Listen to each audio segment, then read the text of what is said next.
Well, here we are again. The Kill a Bit of Time podcast. Thanks for listening. Thanks for wrapping it at Lee Lobes on these sound waves. Today we're going to be talking a bit about whales, milk, yeah? We'll talk about, whatever springs to mind along my little free flow situations going on, okay? We're going to talk a bit about autism, okay? Roast dinners. Oh, you lucky lot. All to look forward to on today's episode. Here we are again. Thanks for listening and welcome back to the Kill a Bit of Time podcast. I went bowling this week with my missus, and because it's always something nice to do in it. It's just a little activity at the end of the day. We always get 50% off. So we go there and did that. And I'm just diving in straight away today. No fucking riff-raff, no chit-chat. I'm just going straight in. I'm going straight into story time. And anyway, I was at this bowling, and it just made me think I've got really bad. I think bowling highlights and I'm not a competitive person, but when it comes to bowling, for some reason, it just brings out the worst in me. And it doesn't matter what I try to do, whatever type of mental arithmetic I try to fucking do, I still get pissed off when I'm losing. And I know it doesn't matter. Any other sport, I couldn't give a shit. If I'm losing at pool, I don't care. If I'm losing at some video game, I don't really care. But for some reason, bowling, it really gets to me. I don't know what it is, but if I miss, I can't hide my fucking emotions. Even if I try to put a little fake smile on, everyone knows it's fake. I can't fucking act in that situation. I can't put it on. For some reason, bowling just strips away my fucking acting abilities. If I'm pissed off, I'm just going to show it. I can't help it. And even if I try to not be pissed off, I just get sad. And it's just why? Why bowling, out of all things? And likewise, when I'm winning, I become immensely smug. I don't know what it is. It just brings about the worst for some reason. Anyway, in this situation, I was losing.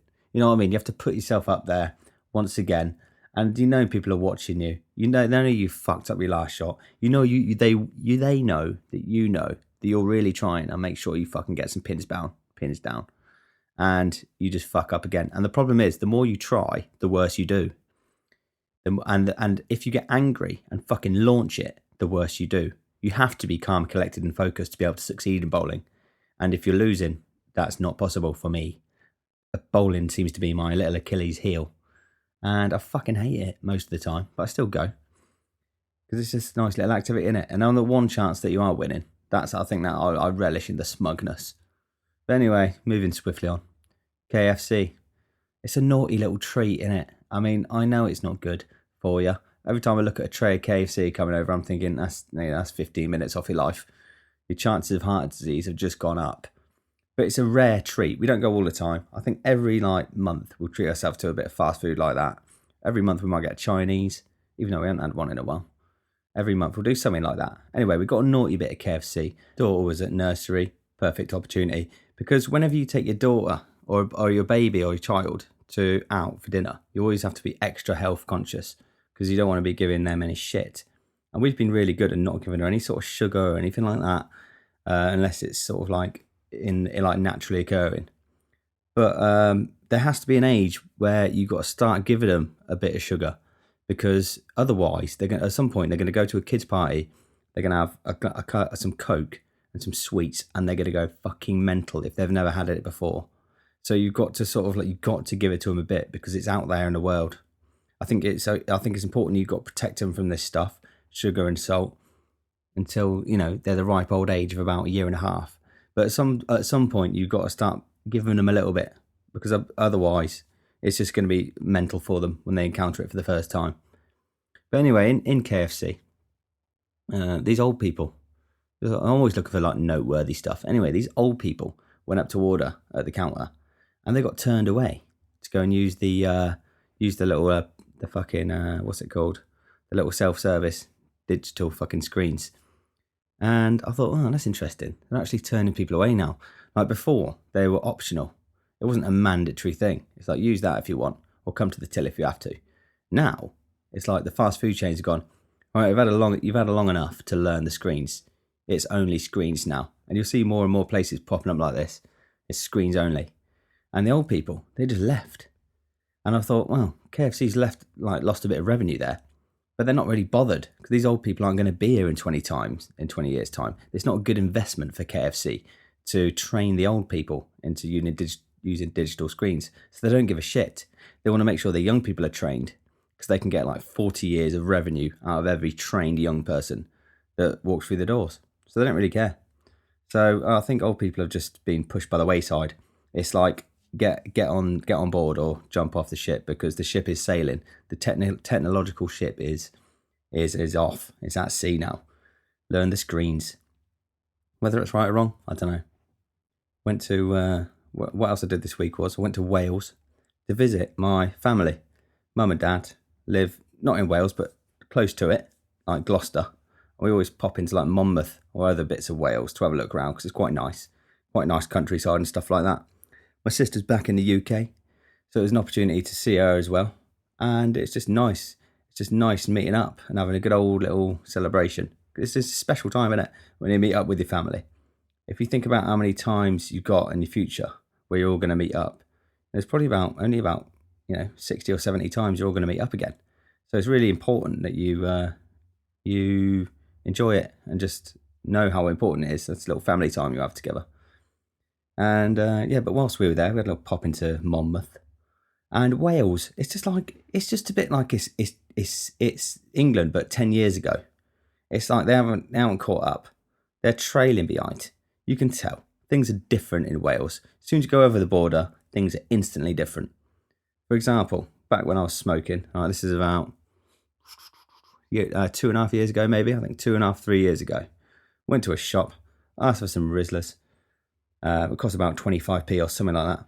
And I went to scan my card on my phone or whatever. And they were getting annoyed with me. They're like, what do you mean? What, just for 25p you can use your card? And it's just like, in England, this is commonplace. You can spend 2p and use your card. It's not an abnormal thing to do, Welshman or Welsh lady. Okay? You're the weird one, not me. Let me pay for my Rizzlers on my card. But they thought it was a pretty bizarre situation. But I think they I like it used to be in England 10, 15 years ago. Usually card purchases were like over £10. Now it's anything. No limit. Do you remember when it was like £30 limit as well? It wouldn't surprise me if there's still a £30 limit in Wales. It wouldn't surprise me at all. Now you can I spent 300 quid the other day on my card, booking a holiday for my mate. No problem. In Wales, I think that would be a problem. Another thing I've struggled to do in Wales is when my mum wasn't very well, she was in hospital. I was trying to find her some Bluetooth headphones around so she could listen to something on her phone. And I looked everywhere. Fucking Tesco's, which I thought would be like national sort of same products, like in the UK. Apparently not. Couldn't find them anywhere. Looked in gas stations, looked in like odd job shops. No Bluetooth headphones. And it just struck me. I thought, because I'm in fucking Wales. They might not have them yet. Another thing they got in Wales, free car parks.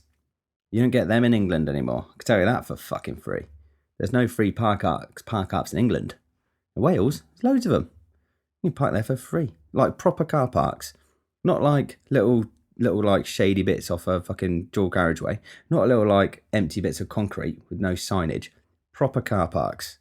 Lines and everything. Yeah. Street lights. Fences. Signs. It says car park. It even says free fucking car park on there. You don't get that in England. So give it another 10 years. They'll be charging for those car parks. They're just behind the times. But I was thinking maybe they're being smart. Maybe they're actually like being smart there, and they're doing it intentionally. Have you ever heard the phrase "canary down the mine"? Canary down the mine is what they used to do when it goes back to when they were doing coal mining. And when they were doing the coal mining and stuff like that, they could disturb sort of like gases, natural gases in the rock formations that have been sat there for fucking thousands of years. And you can't smell them. You die before you fucking fell unconscious. So what they used to do was they used to take down canaries in little cages on various bits of the mine. And if the canary dropped dead, you go, fuck, there might be a gas somewhere. Let's go. The canary's dead.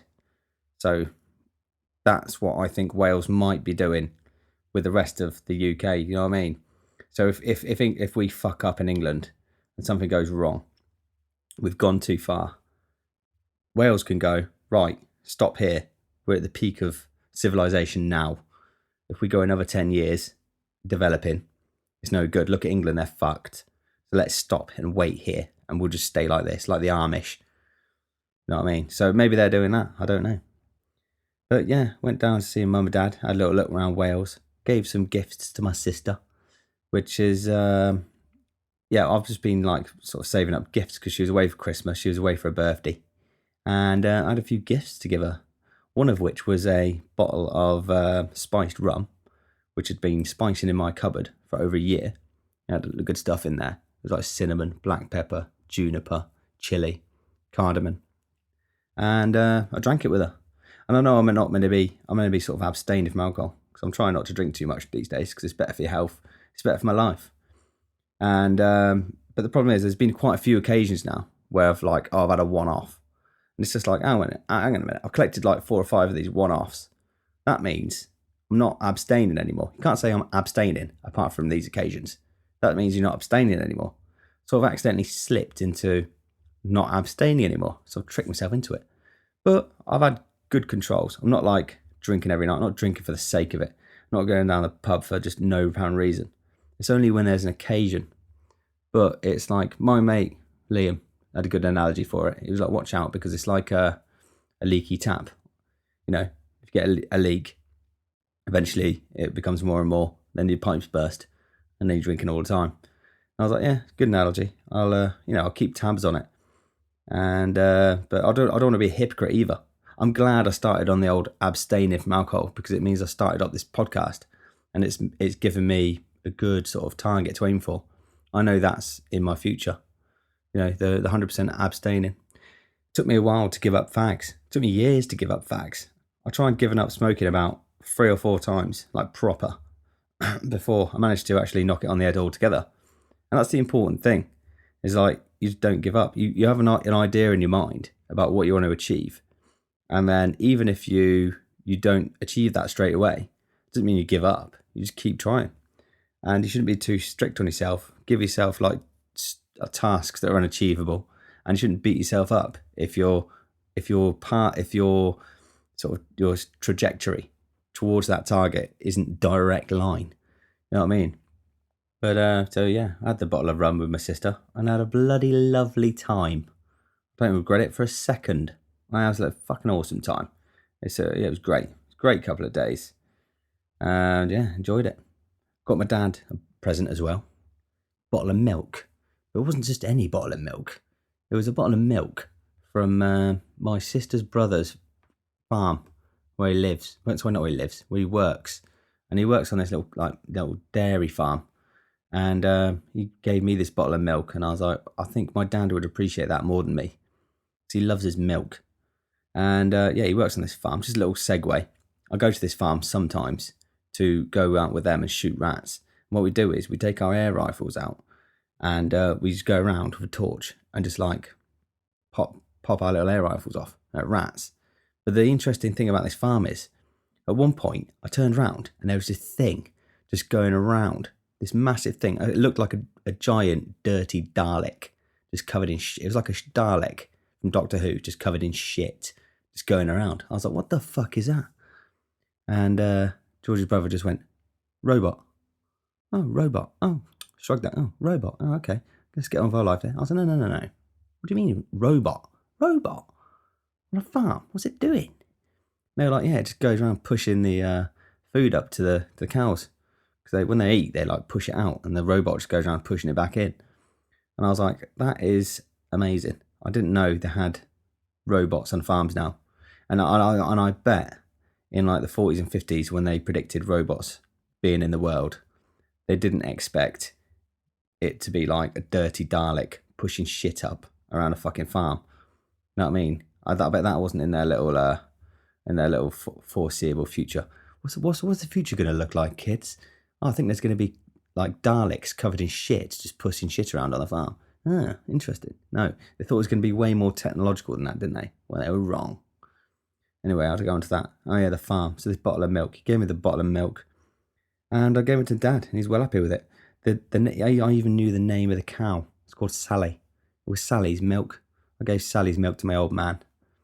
And the good thing about this milk is it's unpasteurized.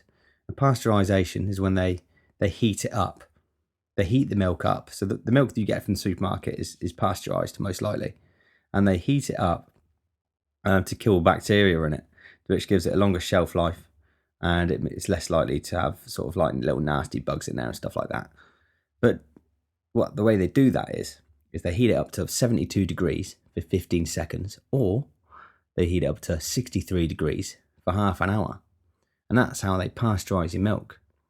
And then ultra high temperature, UHT milk, the stuff you see in the ambient section in the supermarkets, that's just high temperature pasteurization. That's all that is. And they heat that up to 135 degrees for, I don't know how long, but they heat that up mega hot, let it cool down, and it just destroys all sort of bacteria in there, which means it's got a really long shelf life. Some people say that there's less nutrients in there. It's got less vitamin A and vitamin B, and it destroys some of the probiotic benefits. And yeah, that may be true, but it can't be that bad if all they're doing is heating it up. And it was invented by this bloke, this French bloke called Louis Pasteur. Louis Pasteur. Pasteurization. I was like, oh, right. So I thought when I heard the word pasteurization, I thought it was something to do with pastures. Pastures on a farm. No. It's because it was invented by someone called Louis Pasteur. I just thought he's lucky he had that second name. If he didn't have a cool sounding second name like that, they probably wouldn't have named the process after him.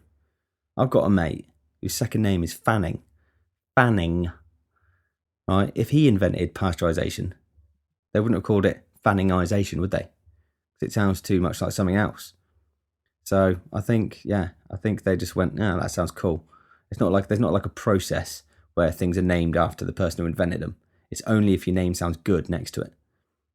But anyway, this milk, it's also the stuff you get in the supermarket. It's also homogenized. Homogenized. I learnt this word at the Dorset show last week, when I was talking to a milk farmer.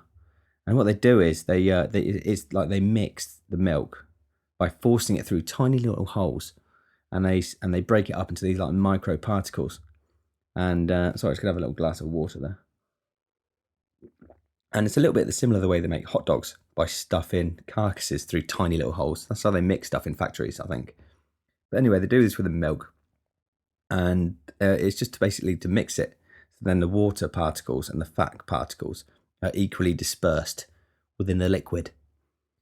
And then the effect of it is the overall taste is creamier and it'll froth better. If anyone's had experience making coffees in a little cafe or whatever, or Costa, or wherever it might be, you'll understand that when you make a cappuccino, you've got to get air into the milk, and it doesn't really work as well with semi-skimmed. You can froth semi-skimmed milk perfectly well, but it froths way better with whole milk, and that's because of the way that the fat particles are equally dispersed through the milk, and that's why it's better. But some say the process damages nutrient contents, of course. There's always some naysayers. There might be a bit of truth to it, but there's not a lot of evidence to support that. And at the end of the day, if you're looking at stuff on Google, you just get what you search for. So it's important not to be biased. If I started searching, is homogenized milk dangerous? What are the negative health side effects of homogenized milk? I'm sure I could find loads of people with loads of little theories, potentially unsubstantiated theories that are just in Google anyway. Don't forget, Google's just a search engine, just collates data. Whether that data is correct or not is another matter. So anyway, and if I searched what are the health benefits of homogenized milk, I'm sure I could find stuff with that as well. But at a small glance, I don't think there's anything majorly wrong with it. And just to prove a point to myself, I searched up what are the dangers of eating tomatoes. And sure enough, it said, right, tomatoes, acid reflux, skin pigmentation issues, kidney problems, digestive comfort. Gave me a whole list of fucking shit that's wrong with tomatoes. I thought, well, there you fucking go then. You know what I mean? It's bias. Your search is biased depending on your choice of words and what you're searching for. So I gave my dad the bottle of milk anyway, and I think he'll be all right. I think Sally's milk is absolutely fine. And I think if you got a bottle of whole milk from the shop, I think that's fine as well. People need to stop stressing out too much about what they're getting. You know what I mean? But anyway, yeah. So little visit. Brought my recording gear with me, as I always like to do, because me and my sister, when we get together, we love to like write and record like songs and music and stuff like that. And yeah, my sister wrote this song this year. Yeah, this year. And she cracked it out and we recorded it. And I'll drop it at the end of this podcast. So I had a great little time recording it. And yeah, it's good. So all that to look forward to later on. What else we did is whenever we get together, me and my sister love to do a bit of cooking together as well. And this time we chose to make flatbreads with some homemade tzatziki. Absolutely out of this world. I fucking love a bit of tzatziki now. Cucumber, yogurt, garlic, salt and pepper, lemon juice. Spread that on a bit of like roasted veg on a flatbread or some lamb. Oh, unreal. So we did a bit of that and that was good. And we have a little chat whilst we're doing it. And one of the topics that came up was ADHD. We started talking about that because my mum and dad thought I had it when I was a kid because I was a bit of a terror when I was a kid. I had a lot of energy. I was sort of like labelled as a naughty kid at school, which is like when you're at school, you're trying to fit in, you're trying to find an identity. And yeah, I think one of the ways that I did that was they said, oh, being a class clown or whatever. But I was just, but as soon as I got that label, I was like, oh, you're the naughty one. I was like, oh, I'm the naughty one. And then I sort of like felt I had to live up to that label a bit as well. And then as soon as like you depended on that as a way to like, if it's making other people in the class laugh, that's like positive reinforcement for that behavior to you, isn't it? So anyway, as soon as I got that label, I ran with it. I was like, yeah, okay, that's me, I guess.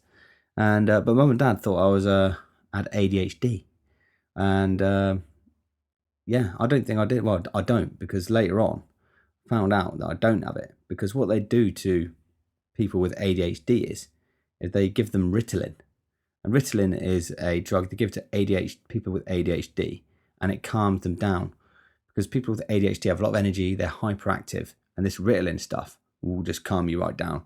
I just knew this kid in our village growing up called Lee, and when he was on his Ritalin, he had ADHD for real. And when he was on Ritalin, he was like a zombie. He's like a zombie child, just walking around. It was like, Lee, are you in there? He was like, yeah. And he was just like that. It's horrible. And then when he wasn't on his Ritalin, he used to self-medicate with marijuana. And he was a much better person. He knew he was a bit, knew he was a bit hyper. That's why he smoked weed. And, but he was himself. At least he was himself. With the Ritalin, it's like a bit of him was dead. But anyway, what we used to do when we were in our teens was that he used to sell his Ritalin when he'd come off it to us lot for like 50p each or something like that. And what it does to you if you don't have ADHD is it sort of like makes you well energetic and talkative and things like that. It has like the opposite effect. So I knew I didn't have ADHD because of the way that the Ritalin had effect on me. I liked it. Obviously, don't do that. That's bad.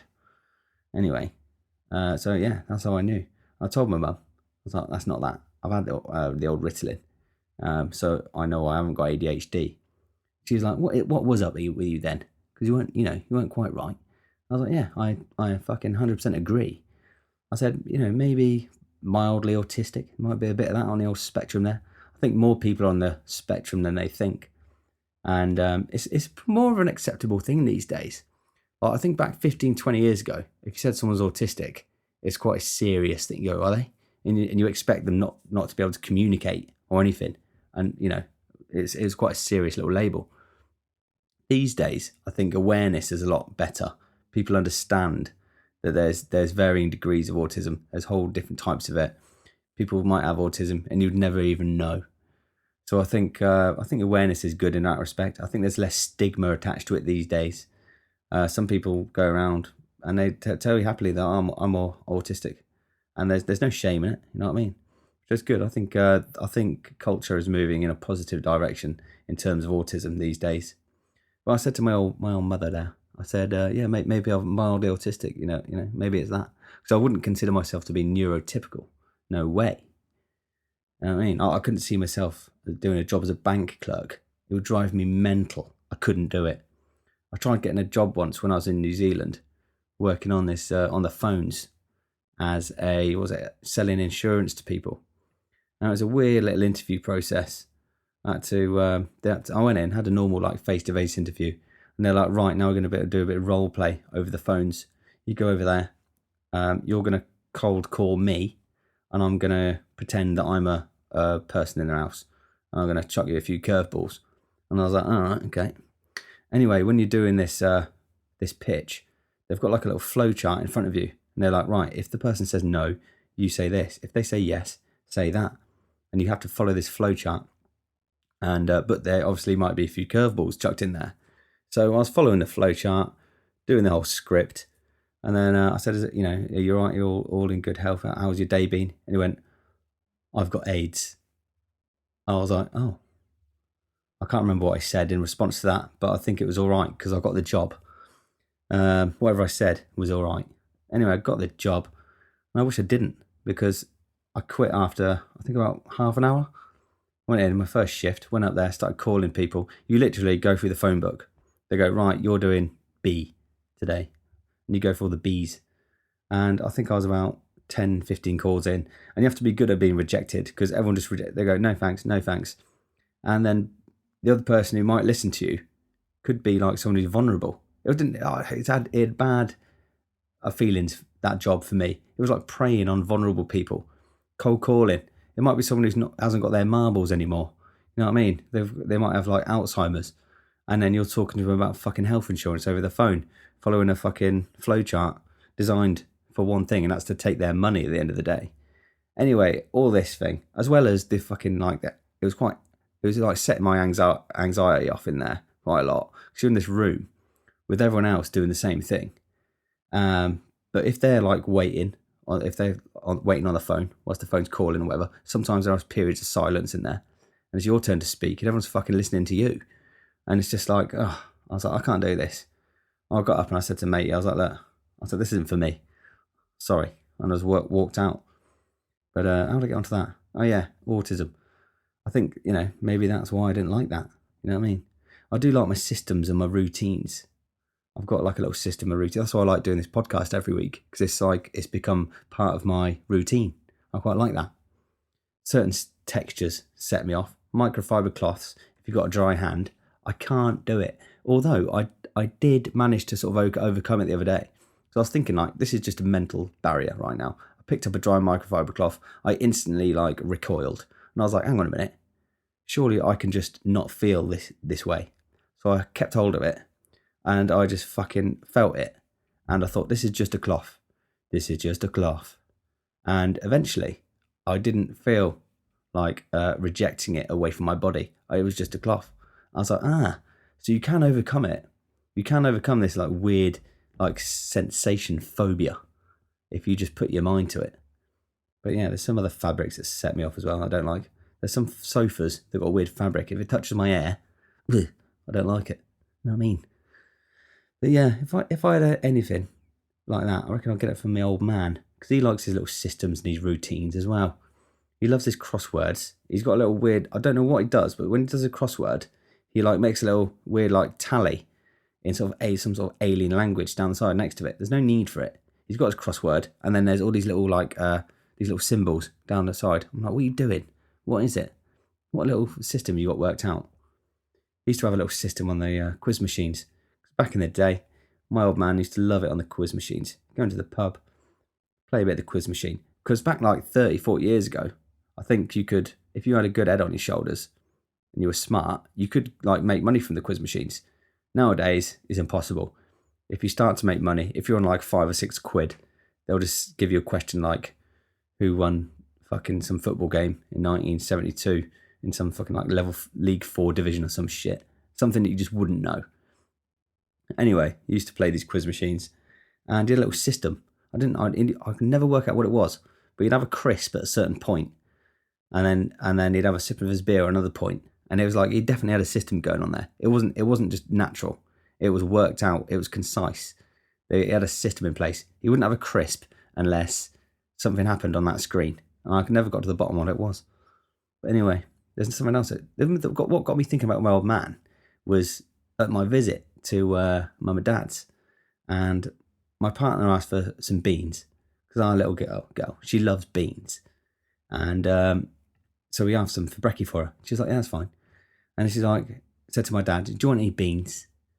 And he's like, no. Beans and tomatoes? No. As in, you shouldn't have beans and tomatoes on the same plate.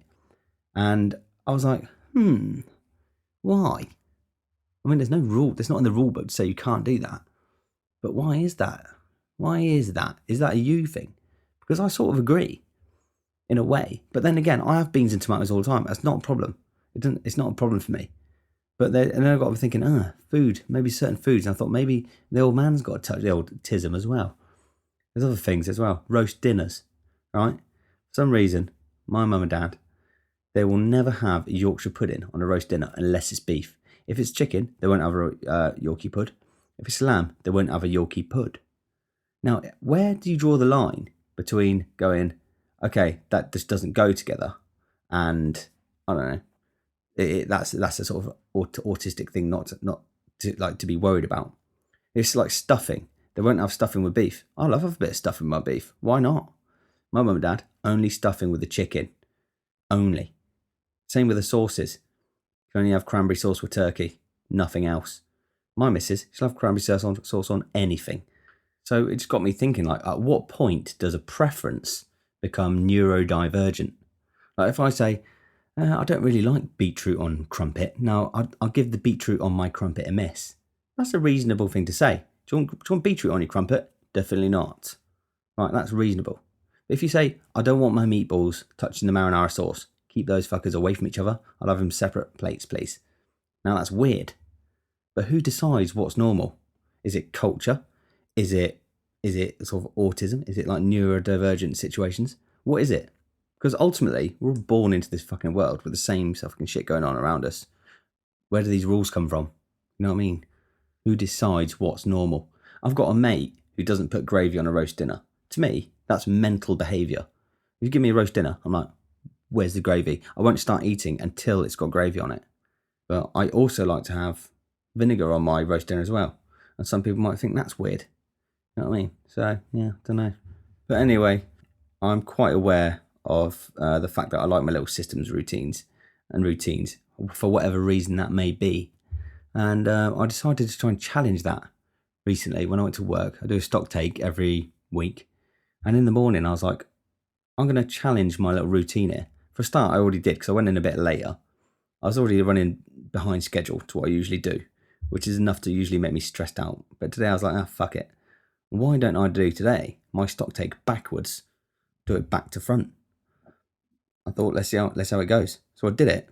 And whilst I was doing the decision-making process to do my stock take backwards, I was instantly greeted with my brain going, nah, don't do that. That's pointless. Why are you doing that? Don't do it. Don't do it. And then I nearly changed my mind about 3 or 4 times. I was so very close to going, just do it like you usually do. What is the point on doing it backwards? What have you got to gain?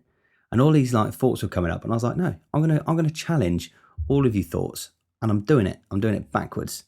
Fuck the liar. And what I noticed was when I started doing it, I was really enjoying it. I was much more in the moment whilst I was doing it because I was having to think what I was doing. It was new. It felt a bit new. I was getting a little dopamine release from it. For some reason, doing this stock take backwards was making me happy. I was like, oh, this is a bit weird. Why am I feeling all giddy about doing it backwards? And it's kind of because it was new. And I was taken off autopilot. Because most of the time, when you're going through when you're just going through life, I've heard on another podcast called the Blind Boy Podcast, fucking brilliant. Give it a listen. He was speaking to this psychologist, and he was saying what your brain does if you do something over and over and over again, and it works its way into your routine. Your brain, like brushing your teeth, for example, you do it every day. What your brain does is to save space or power or capacity or whatever it wants to do. It automates the process in your brain. It makes neuro links in your brain to automate that process, so you don't have to manually think about what you're doing whilst you're doing it. It becomes an automated process. And he said, you want to watch out, because if you're not careful, and you slip into doing the same routine all the time, 75% of your life is just going to go on autopilot, and you're not going to be present in the moment as much as you potentially could be. Because it takes you, when you're on autopilot, it takes you out of the present. You're just sitting in a backseat bliss somewhere, just fucking, I don't know what you're doing, but your body and your mind is just doing it for you. So I changed it up a bit, and I really enjoyed that stock take. It was different. I've done this before, trying to change things up a bit. When I was trying to, switch to what's it called, to manual mode. I thought, what do I do all the time that I might be on autopilot for? And whilst I was having these thoughts, I was just chucking something in the bin, and I thought, hang about, I just chucked that in that bin there, and I did that automatically. I didn't think about what I was doing. I was off thinking about what I'm going to do to challenge my fucking little autopilot process. And whilst I was thinking about that, I just chucked something in the bin. So I thought, right, I'm going to change that then.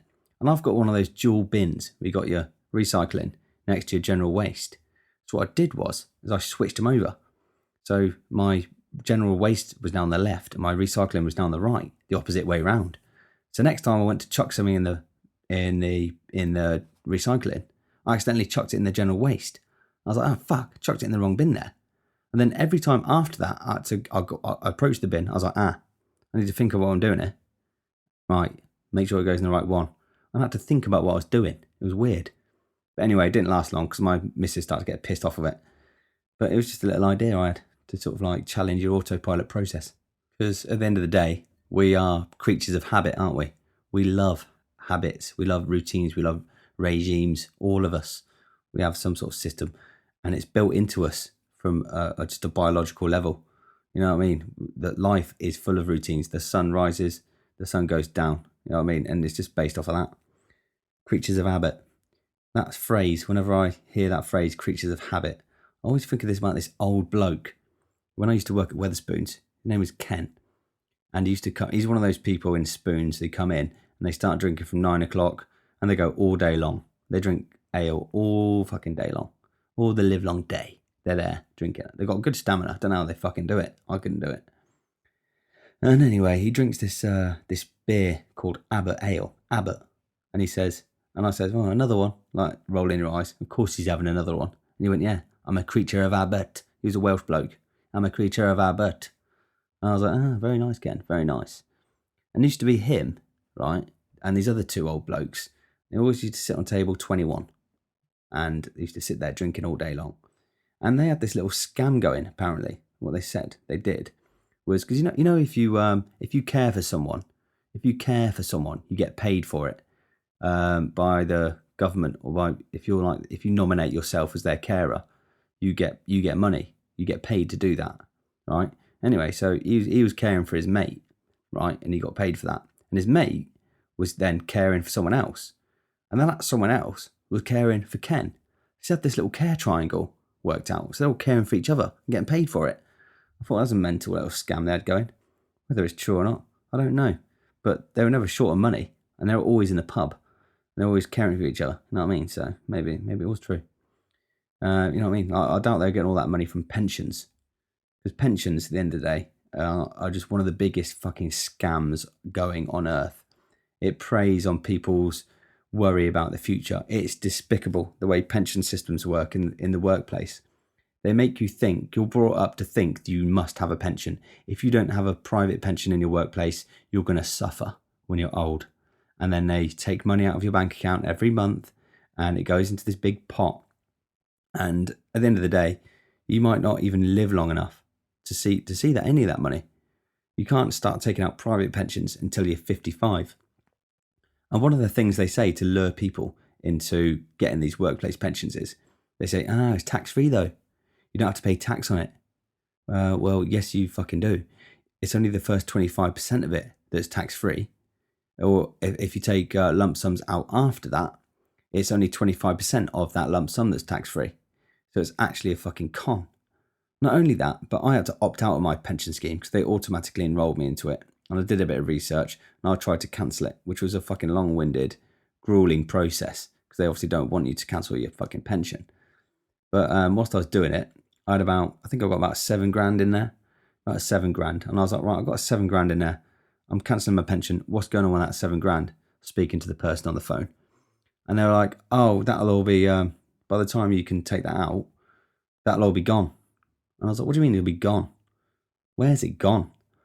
And they're like, oh, on administration fees and, this and that and other types of fees. What? All that $7,000 is going to be gone on fees? Yeah.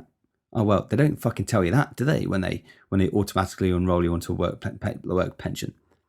That's another scam. They taking money away from you. It's just fucking daylight robbery. It's theft. Don't let people scare you into thinking that you have to pay into a pension. You don't. You can still get a state pension anyway if you want to. You know what I mean? But yeah, and so you get charged administration fees. There's other hidden fees in there as well. So watch out. And yes, your employer does top up a minimum of 3% on top of whatever you put in of your qualifying earnings. However, that probably doesn't even equate to how much you are being charged in fucking fees. And not only that, but the value of money depreciates over time. So if I had £1,000 today, it's not going to be worth £1,000 in 30 years. £1,000 30 years ago isn't worth £1,000 today. Money loses value over time. You know, back in 1940, you could buy a house for about fucking 15 grand, maybe less. In 1995, you could buy a house for about 60 grand. That's about when my mum and dad bought theirs. A 3-bedroom house, terraced, is about 60 grand in the 90s. Nowadays, it's about 250 if you're lucky, depending on obviously what area of the country you're looking for. But my point is, like £1,000 will be fuck all in 30 years' time. It's not going to be worth the same value of money. £1,000 in 1995 in today's money would be equivalent to 2,500. You'd need £2,500 today to be equivalent to £1,000 in 1995. You know what I mean? So the value of money goes down over time. So if you're paying into a pension, it's a mug's game because the value of your money is going down. They're taking fees out of it. It's just a massive scam.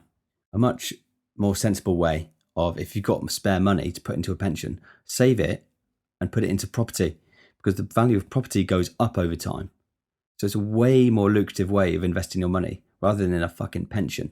Not only that, but when you pay into a workplace pension, you always tend to have to nominate your money to be used for investing. So there's always a chance you could fucking lose it as well. They invest that money. So they could turn around one day and go, we lost it. It's all gone. So you run that risk as well. But you invest your own fucking money. It's your money. Don't give it to some fucking company to invest it for you on the promise they'll give it to you tax-free in the future, because they fucking don't. It's a massive scam. Invest your money in property. That will go up over time. It's proven. Decade after decade after fucking decade. In an ideal world, for me, my next plan is upsizing the house, and to keep on investing money into a house, buy it sort of run down, add value to that. The value of the house will go up anyway. I only bought my house 5 years ago. It's already gone up 100 grand in value already. So I'm just going to keep sort of repeating that cycle. I'm going to go to a next house, upsize, maybe move again after that. And when you get to an age where you don't want to work all the time, and you can get by on a part-time job or whatever, when you're old, you don't have that many expenditures, do you? You know what I mean? You just totter around doing bits and bobs. You realise, I think, at some point that you don't need to surround yourself with materialistic shit. Even now, I'm like, I don't need anything. I can't think, Christmases, when people come up to me and they go, oh, what do you want for Christmas? I'm like, honestly, just don't get me anything, because I don't need any more shit. And sometimes people waste their money, and they'll get you a lamp with a little thing you can charge your phone on. I mean, that's going straight on Facebook Marketplace. And they probably paid 20 quid for it, and some little stall, because they can't think of anything. And there's so many people just buying each other shit for the sake of it. And just don't. Just don't. You know what I mean? There's no point. You surround yourself with shit. You can't take it with you. Just get what you need. Get some hobbies. Get some stuff where you can keep yourself entertained.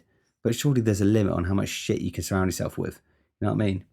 For me, it's just musical gear. I've got my musical gear. I've got some stuff to record music with. I've got a way that I can sort of have a creative outlet. And but in terms of picking up any more stuff, I think I've got pretty much everything I need. Christmases are tricky. I've already got a plan.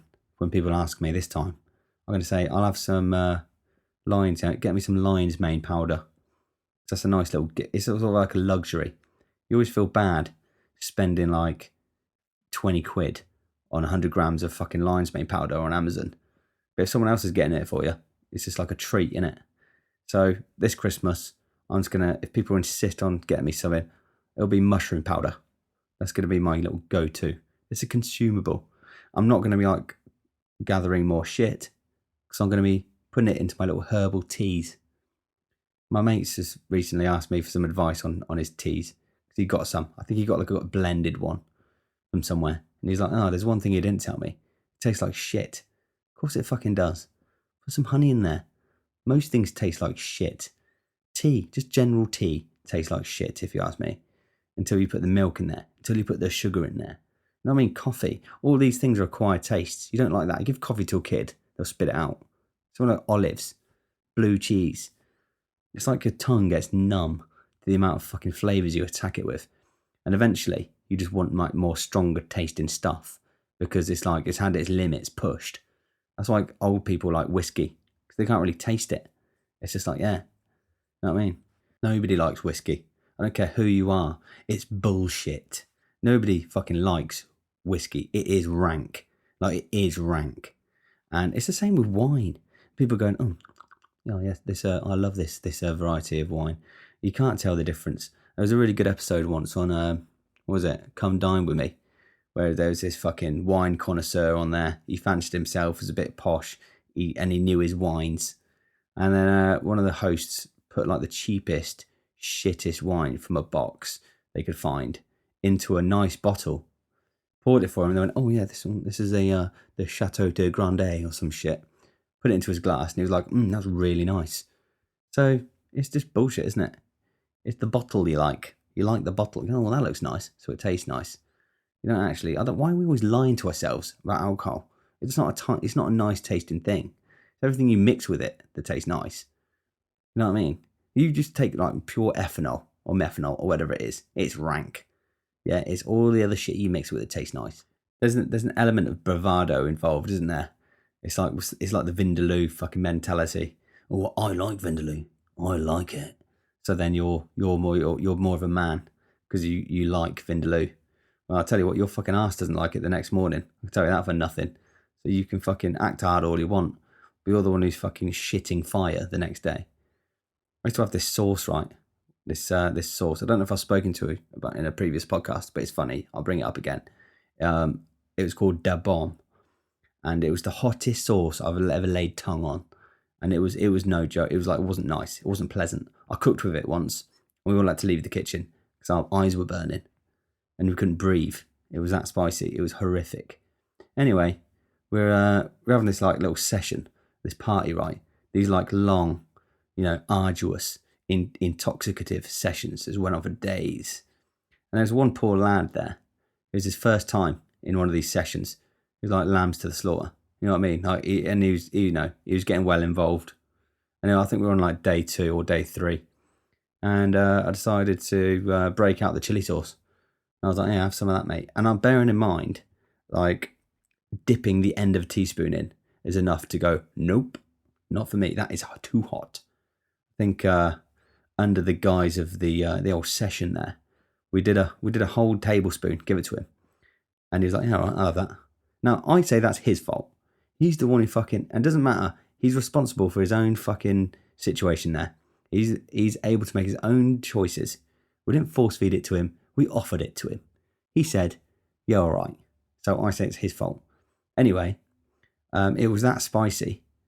He was, first of all, he said, why didn't you warn me? When he was able to speak again, he said, why didn't you warn me?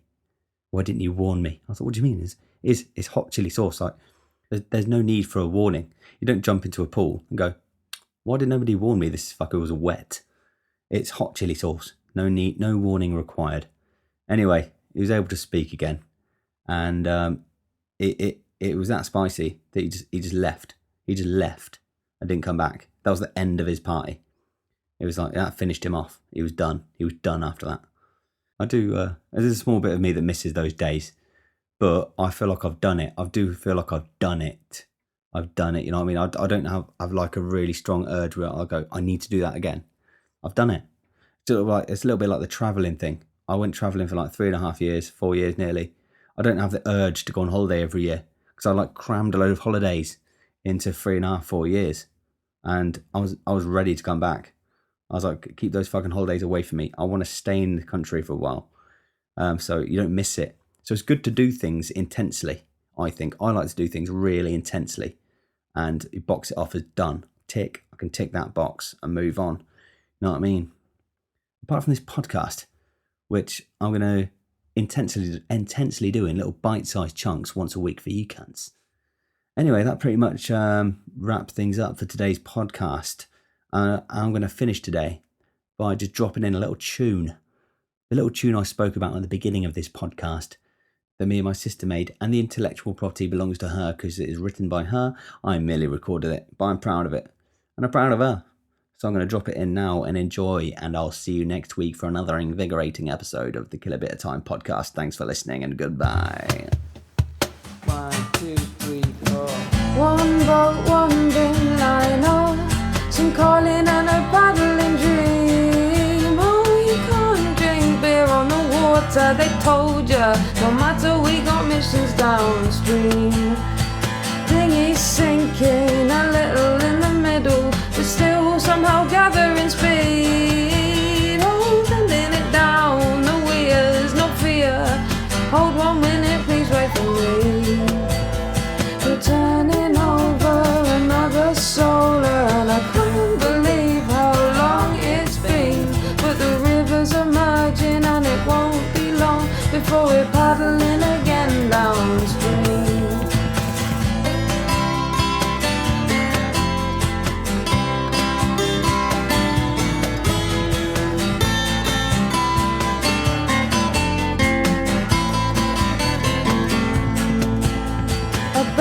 Sounds in a Limerick town. Gotta get out before the guards come. Well, the sun's going down as we're dropsing around. 1 more quarter and follow me.